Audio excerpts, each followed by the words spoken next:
Gênesis, capítulo 21. O Eterno visitou Sara exatamente como disse que faria, e cumpriu o que havia prometido. Ela engravidou e deu a Abraão um filho, no tempo exato que Deus havia prefixado. E Abraão deu a ele o nome de Isaque.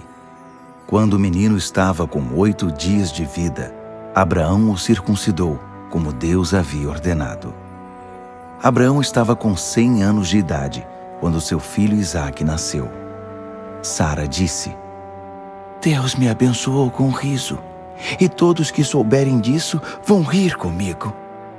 Ela também disse: Quem poderia afirmar a Abraão que Sara iria amamentar um bebê um dia? Mas estou aqui, dei um filho ao homem idoso. O bebê cresceu e foi desmamado. E Abraão deu uma grande festa no dia em que Isaque foi desmamado. Certo dia, Sara viu que o filho que a egípcia Agar tinha dado a Abraão estava debochando de Isaque. Ela foi reclamar com Abraão. Livre-se dessa escrava e do filho dela. Nenhum filho de escrava vai participar da herança com meu filho Isaque. Abraão ficou muito aflito. Afinal, Ismael era filho dele. Mas Deus disse a Abraão: Não fique assim por causa do menino e de sua escrava. Faça o que Sara diz. Sua descendência virá mesmo por meio de Isaque. Quanto ao filho da sua escrava, garanto que também farei dele uma grande nação, porque ele também é seu filho. Abraão levantou cedo no dia seguinte, separou um pouco de comida e um cantil com água. Entregou os poucos suprimentos a Agar e mandou-a embora de casa com o filho. Ela ficou andando sem rumo pelo deserto de Berseba. Quando acabou a água, pôs a criança debaixo de um arbusto e ficou a uma distância de cerca de 50 metros.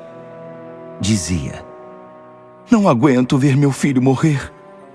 Então, sentando-se, caiu em prantos. Mas Deus ouviu o menino chorar. O anjo de Deus chamou Agar lá do alto. Agar, o que aconteceu? Não fique com medo.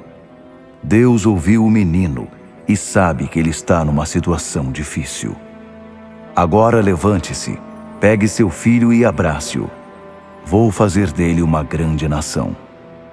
Na mesma hora, Deus abriu os olhos dela. Agar avistou um poço de água. Então ela foi até o poço, encheu o cantil e deu água fresca para o menino. Enquanto o menino crescia, Deus ficou ao lado dele. Ele morava no deserto e tornou-se um arqueiro muito habilidoso. O deserto em que ele vivia era o de Parã.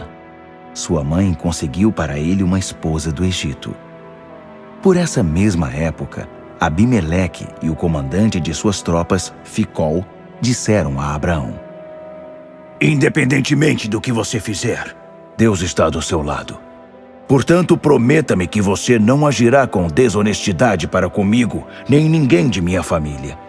Enquanto viver aqui, prometa que tratará a mim e a minha família com a mesma bondade com que tratei você. Abraão respondeu: Eu prometo. Foi também nessa época que Abraão questionou Abimeleque a respeito de um poço de água que os empregados de Abimeleque haviam tomado à força. Abimeleque disse: Não tenho a menor ideia de quem possa ter feito isso e você nunca comentou nada comigo. É a primeira vez que ouço falar no assunto. Então os dois fizeram um acordo. Abraão pegou ovelhas e gado e deu-os a Abimeleque. Abraão separou 7 ovelhas do rebanho. E Abimeleque disse: O que significam essas 7 ovelhas que você separou?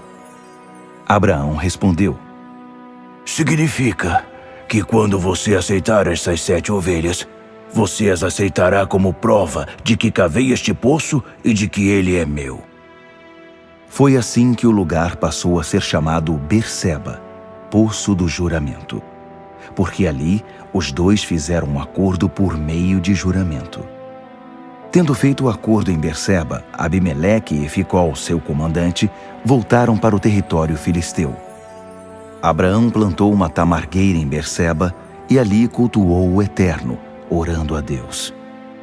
Abraão morou em território filisteu por um longo período.